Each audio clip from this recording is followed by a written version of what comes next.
Ab'iki gihe bakeneye ukuri kw'ijambo ry'Imana. Kurikira YouTube channel yacu umenye ukuri kwa Korani, Suna na Bibiliya. Erega kutamenya birica. Kurikira ibiganiro byacu, kanda like, ukore subscribe ndetse ukore share kugira ngo ubisangize abandi. Bakunzi ba God's Kingdom TVR, bongeye kubaha ikaze muri uyu mwanya w'ikiganiro cy'uyu munsi. Uyu munsi ndashaka kugira ngo tuze kureba dukomeze ku ngingo Sega yavuzeho avuga ko Korani nta magambo y'abantu arimo. Nubwo ubushize twari twabonye ko hari amagambo y'abantu, ay'amagini, ay'inyoni, nk'inyoni yitwa samusure, aho twabonye ko inyoni yitwa samusure ibigaragara ari uko yavuze shahada. Iyo uvuze shahada wita uba muri Islam, bivuze ko inyoni yitwa samusure ari Inyisilamu, sinzi niba ariko babivuga, ari Islam. Hanyuma Sege atubwira neza yuko rwose muri Korani nta magambo y'abantu cyangwa ibindi bintu arimo, ari amagambo ya Allah gusa. Ubu rero icyo tugiye kucyemeraho, noneho ahubwo tuze kukigenzura, tuze kureba niba ibyo yavuze ari ukuri. Ariko nibwira ko nabyo nitugenda muri iyo nzira ntabwo Korani cyangwa se Islamu iza kuhikura, kubera impamvu tuza kubona. Kubera iki dukunda kugaruka kuri ubu buryo bwo gusoma ibyanditswe? Daniyeli igice cya 11 umurongo wa 32 haravuga ngo abaca mu isezerano azabayobesha kubashyeshyenga, ariko abantu bazi Imana yabo bazakomera bakore ibyo butwari. Reka tuze kurebaho andi magambo Yesu yavuzeho avuga ku bigisha b'ibinyoma, ndetse ngira ngo murabona ko Yesu hano muri Matayo igice cya 24 umurongo wa 11 yaravuze ngo n'abahanuzi benshi b'ibinyoma bazaduka bayobye benshi. Urabona ko rero ni inshingano zawe, ni inshingano zanjye gusoma kugira ngo twirinde yuko tugira gute tuzisanga twarayobejwe kubera kutamenya iki byanditswe bivuga hano. Murabona yuko dukomeje Matayo 7:15 haravuga ngo mwirinde abahanuzi b'ibinyoma bazaho muri basa n'intama, ariko imbere ari amasega aryana. Aha murabona yuko hazamo amagambo menshi. Petero twamubonye ko ari imwe mu ntumwa ngo za Allah zivugwa muri sura ya 36 aya 14, ariyo witwa Simon Pierre. Ariko nk'uko hariho abahanuzi b'ibinyoma badutse mu bwoko bw'Abisirayeli, niko no muri mwe hazaza iki? Hazabaho abigisha b'iki? B'ibinyoma, ngo bazazana rwihereranwa inyigisho zirema ibice, zitera kurimbuka, ndetse bazihakana na shebuja wabacunguye, bizanire kurimbuka. Ahangaha kwihakana shebuja wabacunguye ni ukwihakana Yesu, kuko nta wundi mucunguzi wundi utari Yesu Kristo.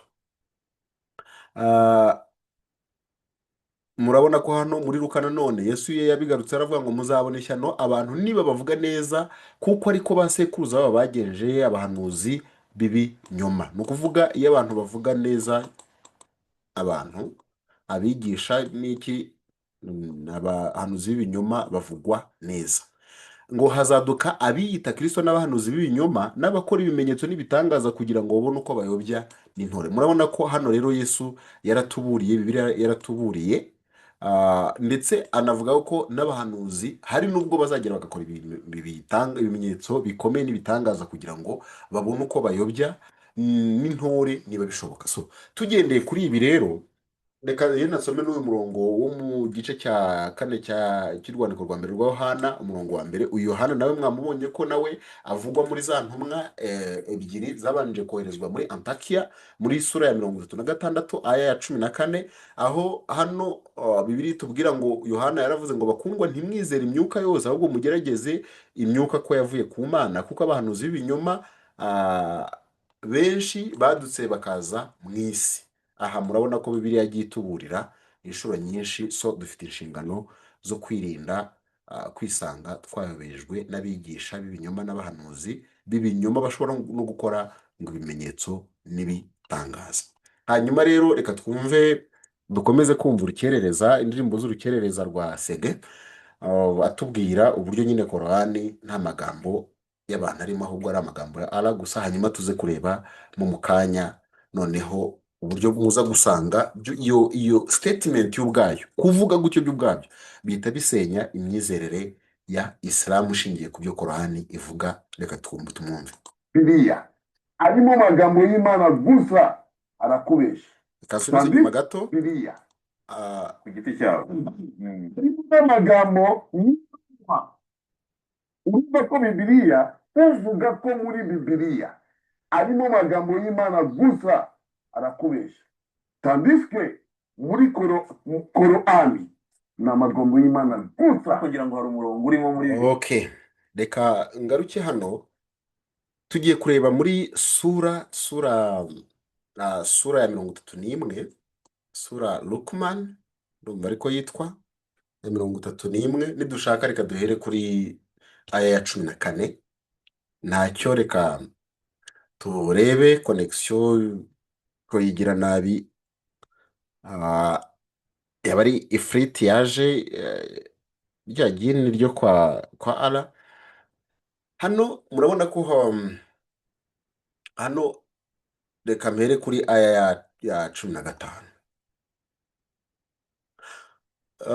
Hano murabona ko haravuga ngo, ariko ababyeyi bawe nibaramuka baguhatiye kumbangikanya mu byo udafitiye ubumenyi, ntuzabumvire, ariko uzababanire neza ku isi, kandi ujye ukurikira inzira y'unyicuzaho, hanyuma iwanjye niho garukiro ryanyu, maze nkazababwira ibyo mwajyaga mukora.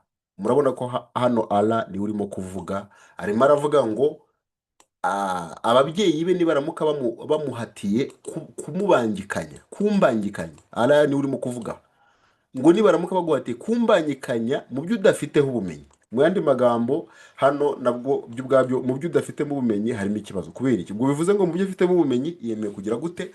Kumubangikanya. Ari nayo mpamvu nubwo abayisilamu babizi, bafata Allah bakamubangikanya na Muhammad. Kubera iki? Ntabwo niyo wakwemera Allah wenyine ugahakana Muhammad, ntabwo ushobora kujya mu ijuru. Ibi ku bayisilamu ibyo murabizi. Birumvikana ko Allah na Muhammad barangana, kandi utemeye umwe ntabwo bikunda. Mu by'ukuri ababangikanya Allah ni abayisilamu, kuko ubundi se twe tumubangikanya gute? Abakristo bamubangikanya bate kandi batamwemera ko ari Imana yabo?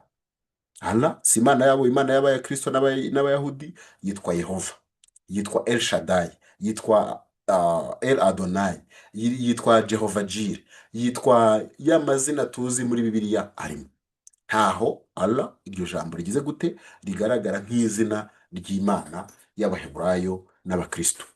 So ahangaha turabonamo hano ko Allah arimo aravuga ngo, ariko ababyeyi bawe nibaramuka baguhatiye kumbangikanya. Impamvu aya magambo bayashyizemo ni uko umurongo wa mbere uri specific, uvuga ngo twanategetse umuntu kugira neza ababyeyi be. Urumva hano Allah niwe urimo kuvuga. Nyina yamutwitanye imvune iyongera ku zindi, anamucutsa ku myaka 2. Ngaho unashimira ababyeyi bawe, iwanjye niho byose bizarangirira. Iyi aya 14, iya 15 ni Allah urimo kugira gute? Niwe urimo kuvuga. Noneho reka tujye kuri aya 16 na 17. Murabona ko Allah arakomeje kuvuga, aravuze ngo, mwana wanjye. Twibuke ko Allah mu yindi sura avuga ngo has no son. Uh, can I have a son? Okay, reka tube tugarutsemo hano tube dusoma. Ntacyo ndabona bayiduhaye. Hari imirongo baduhaye. Okay, murabona iyi aya ya kangahera hano ndabona batabivuga yari amagambo y'abantu, ntabwo aya ni umuntu wavuga, kuko ibi ntabwo ari arabivuze, ahubwo byavuzwe na Mariya, ngo ni gute na byara umwana kandi nta mugabo wigeze. Okay, uyu wari inda ye yari yarazibye, ndumva ari umugore Sara, umugore w'Aburahamu uvugwamo hano. Aha, uyu urimo kuvuga ni Mariya nyina wa Yesu wabivugaga. Byumvikana ko nyine aya mu by'ukuri tugiye kurebana amagambo y'abantu. Reka turebemo hano, sorry mwihangane ko ndengejeho gatoya, ariko reka ndebe. Okay, ndumvamo hano bigiyemo hano. Dushake ijambo rivuga no wife, no wife, sorry ko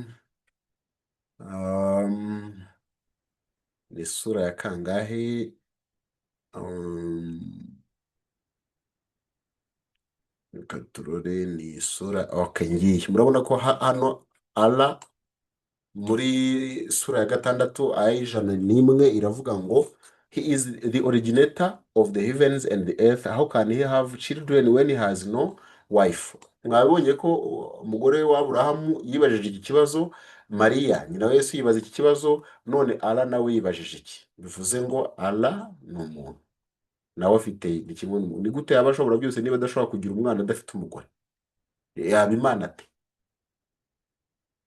Imana ishobora byose ishobora kugira umwana idafite umugore. Yesu ni uko yavutse. Ku bakristu murumva ko twizera Imana mu by'ukuri igize. Reka dukomeze hano twiyumvire urukerereza rwo kwa ara. Ariya magambo twarebaga ni muri sura ya gatandatu aya y'ijana n'imwe, ku wakenera kubimenya mu kinyarwanda uko bivuga. Ndumva ngaya araje. Murabona ko iyi aya y'ijana na rimwe iravuga ngo okay, ngo niwe muhanzi w'ibirere n'isi, ni gute yagira umwana kandi nta mugore yigeze? Bivuze ngo kugira ngo aragire umugore, abashe kugira umwana, bisaba ko agira iki? Agira umugore. That is the condition set by Quran. Ngo niwe waremye byose kandi nawe muremyi wa byose. Okay, twigarukire rero hano iwacu. Murabona ko Allah hariya yavuze yuko nta mwana yigeze. Aha murabona ko avuze ngo mwana wanjye. Hanyuma iri yobera riraza kuva rite? Bivuze ko Allah afite umwana hano. Kugira rero ngo bitaza gukunda, turaza gusanga aya magambo atari aya Allah, ahubwo ari ay'undi muntu. Ariko uwo wundi muntu nawe niba yavugaga hano, niwe urimo kuvuga ko yaba abanganye mu gihe ababyeyi baba baramutse kumubangikanya mu byo adafitiye ubumenyi, atagomba kumvira.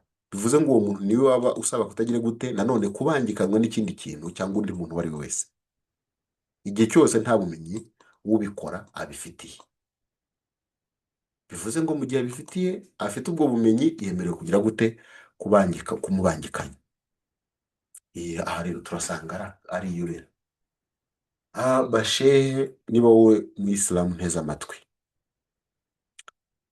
birashoboka cyane ko ushobora kuzaganira na shehe wawe, amubwira yabisobanura ate? Ese nise gubeshya aya magambo twabonye hano muri sura ya 31 aya ya 16 ni amagambo ya Allah cyangwa n'ayundi? Mbibutsa ko iyi sura yitiriwe uwitwa Luqman. Yaba ari Luqman wavugaga hano atari Allah? Niba ari we, murumva ko sege ari umubeshyi. Aya ni amagambo ngo yabara ya Lukumani. Ariko n'abari Lukumani nawe nitujya kuri aya ya 14 n'iya 15 turasanga Lukumani ari we mu by'ukuri uba ara, kuko niba usaba kutagira gute kutabangikanwa n'undi muntu. Okay, reka dukomeze. Mu by'ukuri ngo n'iyo nzira icyiza cyangwa ikibi cyagira uburemere bungana nk'ubw'akanyampeke gato cyane ariko kitwa karidale, kikaba kiri mu rutare, mu birere cyangwa se ikuzimu. Allah azakigaragaza ku munsi w'imperuka. Mu by'ukuri Allah nugenza buhoro ubumenyi buhebuje. Reka dukomeze. Mwana wanjye, ujya uhozaho. Murabona ko nanone Allah asubiyemo aravuga ngo mwana wanjye.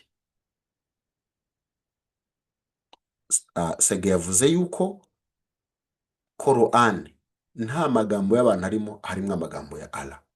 Ubu hano Allah ni urimo kuvuga ngo mwana wanjye, bivuze ko Allah afite umwana. Jya uhozaho iswara, ubwiriza abantu gukora ibyiza, unababuze gukora ibibi, kandi ujye wihanganira ibikubayeho byose. Mu by'ukuri ibyo ni bimwe mu byo buri muntu agomba kwitwararika.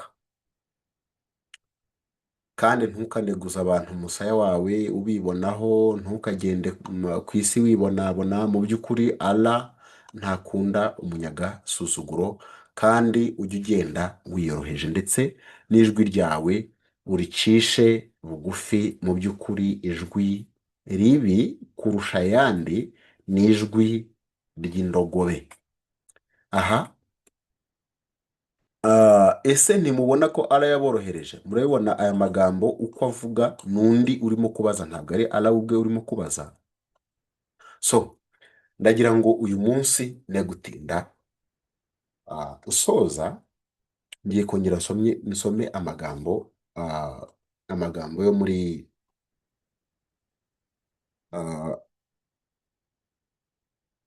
muri Bibiliya. Avuga ngo ijambo ry'umusaraba kubarimbuka ni ubupfu. Ni ubupfu. Ni amagambo ngira ngo ari mu rwandiko rw'Abakorinto.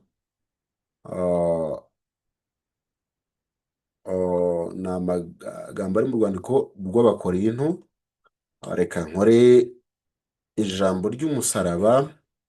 Okay, Abakorinto igice cya mbere, urwandiko rwa mbere rw'Abakorinto igice cya mbere umurongo wa 18 haravuga ngo ijambo ry'umusaraba kubarimbuka ni ubupfu, ariko kuri twebwe abakizwa ni imbaraga z'Imana. Hari ikiganiro mu bihe byashize navuze mvuga ku byo kuzuka kwa Kristo. Kuzuka kwe ni ikimenyetso gishimangira ko iyamuzuye izazura n'imibiri yacu ipfa. Twebwe abapfa kugira ngo tubone ubugingo tubone kuramira muri Kristo Yesu, ni ikimenyetso kiduhamiriza yuko iyamuzuye izazura n'imibiri. Imbaraga zamuzuye natwe zizatuzura. Iyo kibuze, ibyiringiro by'abizera biba bitakaye. Ntabwo nifuza yuko nza gufata umwanya munini nk'uko nabivuze. Ndibwira yuko buri wese ufite ubwenge abasha gukoresha ubw'Imana yamuhaye akagenzura ibyo abwirwa. Ntabwo nagiye mu bisobanuro bindi bigize, ngira ngo nk'ubu tugiye gushaka kuri twahoze tureba muri sura ya 31, aya ya ndumva ari aya ya 16. Yenda tugiye gufata, ndabona hano mfitemo Ibn Abbas. Reka turebe ko avuga uwavugaga ninde. Gusa nanone ibyo twarabibonye. Hano nuza Allah yavuze ko igitabo yohereje aricyo Korani ari igitabo gisobanutse, bivuze ko tutanagombye gushakisha ibindi bintu detailed. Twanditsemo iri jambo ni commitment ya Allah ubwe yivugira yuko igitabo yatanze. Murabona ko hano bavuga ngo and did you have sent down to you manifest aya these verses of the Quran which inform in detail about the news of the Jews and their secrets. Murabibona hano, kandi izi nkuru ntabwo tuzisanga iz'inshishi na Suleyimani twabonye muri sura ya 27. Ikiganiro cy'inshishi twakibonye ubushize muri sura ya 27, ngira ngo guhera kuri aya ya 15 n'umunani. Yego, n'umunani ndumva ariho twabonye ikiganiro kiri hagati ya Suleyimani n'inshishi, hanyuma twakomeza hepfo tukaza gusanga none afite ikiganiro. Murabona ni Suleyimani n'inshishi, twakomezamo hasi tukaza kubona agirana ikiganiro none n'inyoni yitwa samusure. Ngiye hano tuza kubona ko samusure ari n'umuyisilamu kuko yavuze shahada. Ibyo hasi twabibonye ngibi. Samusure murabibona. Ntabwo rero Korani irimo amagambo ya Allah gusa. Niba Allah ari Imana, ntabwo ari amagambo ye yenyine arimo hano. Harimo amagambo y'abantu, hakabamo amagambo y'inyoni, hakabamo amagambo y'inyamaswa, hakabamo amagambo y'amagini. By the way, ndagira ngo mbabwire yuko kubera ko uko Muhammad yagendaga abivuga, abo yabwiraga batekerezaga ko ari bewitched, yuzuyemo imyuka y'abadayimoni. Ndetse niyo turebye muri Korani y'ubwayo tuza gusanga Allah yemera yuko mu gihe ntuza Korani yamanukaga, Satani ngo yagiye ajugunyamo ibintu, amagambo ye, byatumaga ku buryo ayamaze kujugunyamo nyine ngo Allah ngo araza agakora abrogation. Byumvikana ko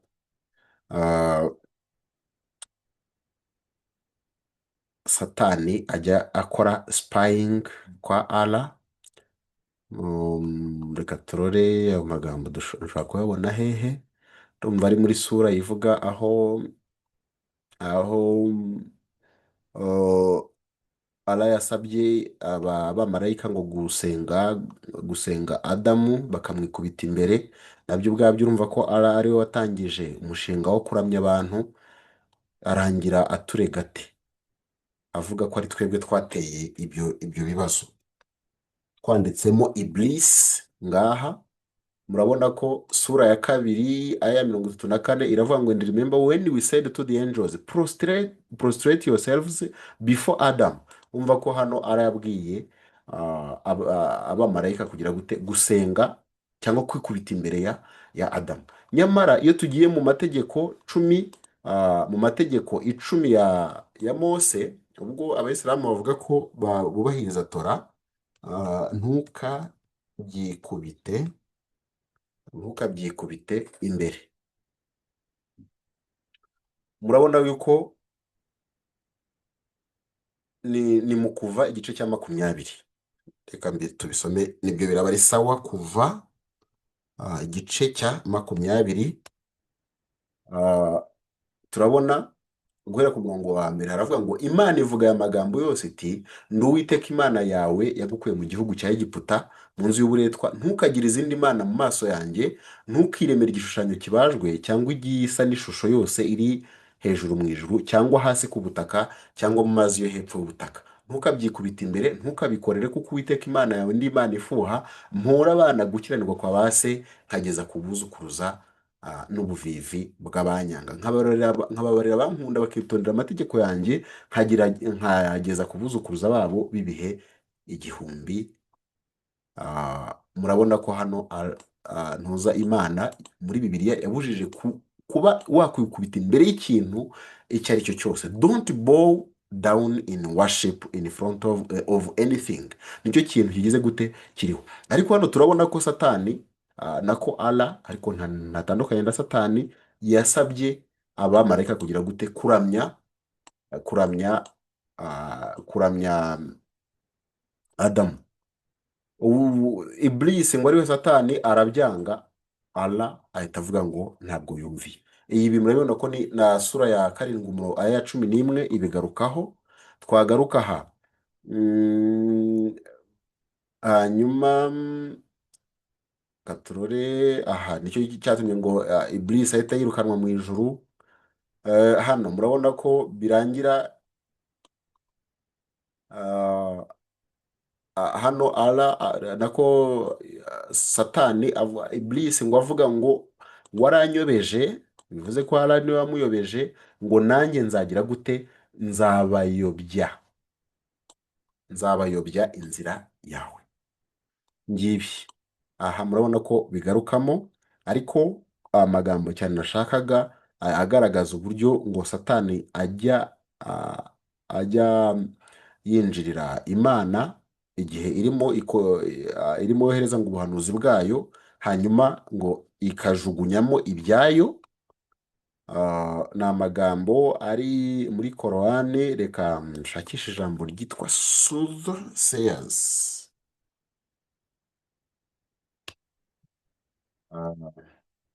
Nihutishe.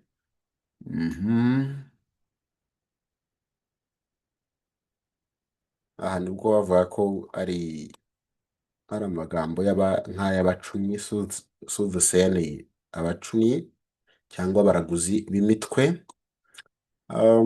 Ndabona throw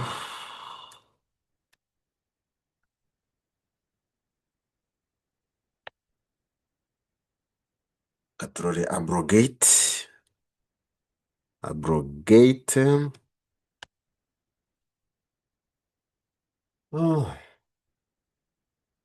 turoremo hano.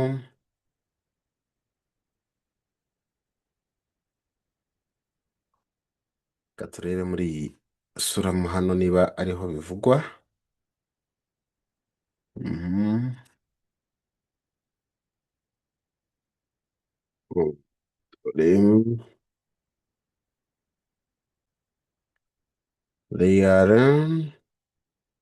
Twari tubonye ko ni aya ya kangahe, ijana na rimwe iravuga his power. Hano ndabona ntago bahita ngiye ya magambo seek refuge with Allah from shaitan, ntabwo naho hano bahita barima, ariko reka turore handi ni hehe.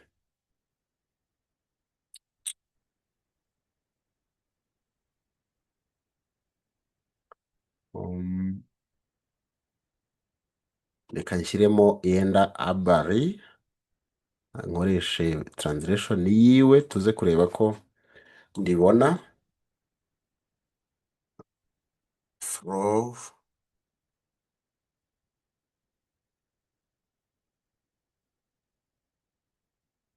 Reka turebe ko hari aho turibona.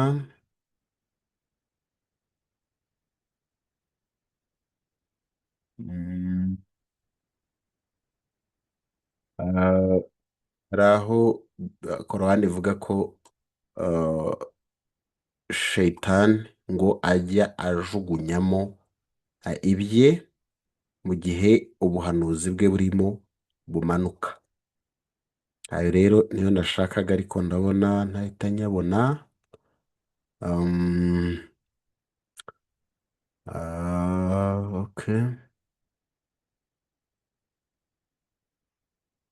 Ndibwira ko ari aya magambo mo hano.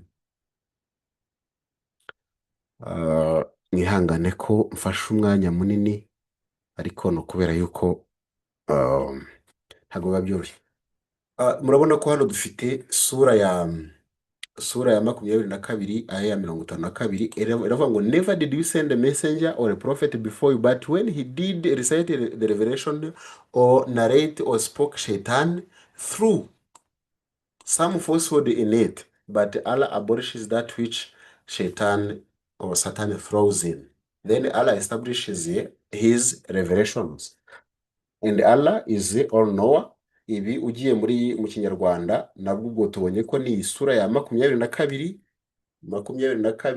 aya ya kangahe, ya 52, aya ya 52 dushyize mu kinyarwanda Um, murabona ko haravuga ngo iki, ngo nta ntumwa n'imwe cyangwa umuhanuzi twohereje mbere yawe ngo asome ibyo yahishuriwe, maze ngo shitani ibure gushyira urujijo mu byo yasomye kugira ngo ibuze abantu gukurikiza ibyo basomeje. ni ukwara agakuramo urwo rujijo yateje nibi, ariko urabona ko satani aba yagize gute, yabijugunyemo. By the way, ntabwo tuzi niba byoroshye gutandukanya ibyo Muhammad yahishuriwe mu by'ukuri n'ibyo satani yahishemo. murabona yuko twanditsemo ijambo muri suna, ijambo ryitwa bewitched. hari inkuru iri okay, reka mpere kuri iyi ngiyi ihise igaragara. Sorry, munyihanganireho gatoya. Okay, ndabona hano mubasha kubibona. Murabona hano aravuga ngo once the prophet was bewitched so that he began to imagine that he had done a thing which in fact he had not done. Aha murabona ko ni Sahih al-Buhari 31:75 ngo rimwe igihe kimwe ngo Allah yari yarozwe ari afite abadayimoni, ngo ku buryo yatangiraga kwibwira yuko hari yakoze ikintu runaka kandi ntacyo yigeze agira gute akora. Ibi murabibona bigarukaho hano. A slave girl yahaye yaruze Aisha, he has been bewitched. The first who has bewitched him, the other replied Rubai bin al-Asam. Okay, murabibona aha biragarukaho n'ubundi ko Muhammad yarozwe agatangira kwibwira ko yakoze ibintu runaka kandi mu by'ukuri ntabyo yigeze akora. Hanyuma ngo aza gufata igihe kinini asenga. Ni Sahih al-Buhari 32:68 bigarukwaho cyane. Bakunzi ba God's Kingdom TVR, ndabashimiye ko mukomeje gukurikirana ibiganiro byacu, mbashimira uburyo mukomeje gukora subscribe, gukora share, gukanda kuri like. Nanabasaba ko abatarabikora mubikore kugira ngo turusheho gutanga umusanzu, kuko uko tuba benshi niko nkuko mubizi YouTube igira itanga recommendations ku bantu benshi, bityo bigatanga icyizere cy'uko ubutumwa bukubiyemo hano bwagera kuri benshi. By'umwihariko hano muri East Africa dufite abantu benshi bari bumva Ikinyarwanda, muri Uganda bumva Ikinyarwanda, i Burundi bumva Ikinyarwanda, Tanzania hari igice cyumva Ikinyarwanda. So ni ngombwa ko abantu bamenya ukuri, kuko Yesu yaravuze ngo nibamenya ukuri kuzaba batura. Rero wowe wumvishe iki kiganiro wagikurikiranye, ni byiza gukora share, ugakora subscribe, ugatanga inama zawe, ugakora komanteri. Ibitekerezo byanyu birakenewe kugira ngo turusheho kunoza ubutumwa tubagezaho. Kandi niba wumva hari igitekerezo kindi waduha, rwose ukiduhe. Turifuza ko mu minsi izaza tuzajya dukora ibiganiro, mukaba mushobora guhamagara mukabaza, byaba na ngombwa tukagira abatumirwa dufite, ku buryo niba ari abayisilamu hakaba hari n'aba bakristo, hagakorwa ikiganiro mpaka kugira ngo turore tubashe kugenzura tumenye ukuri. Imana ibahe umugisha, ndabakunda cyane, naho ubutaha. Ab'iki gihe bakeneye ukuri kw'ijambo ry'Imana. Kurikira YouTube channel yacu umenye ukuri kwa Korani, Suna na Bibiliya. Erega kutamenya birica. Kurikira ibiganiro byacu, kanda like, ukore subscribe ndetse ukore share kugira ngo ubisangize abandi.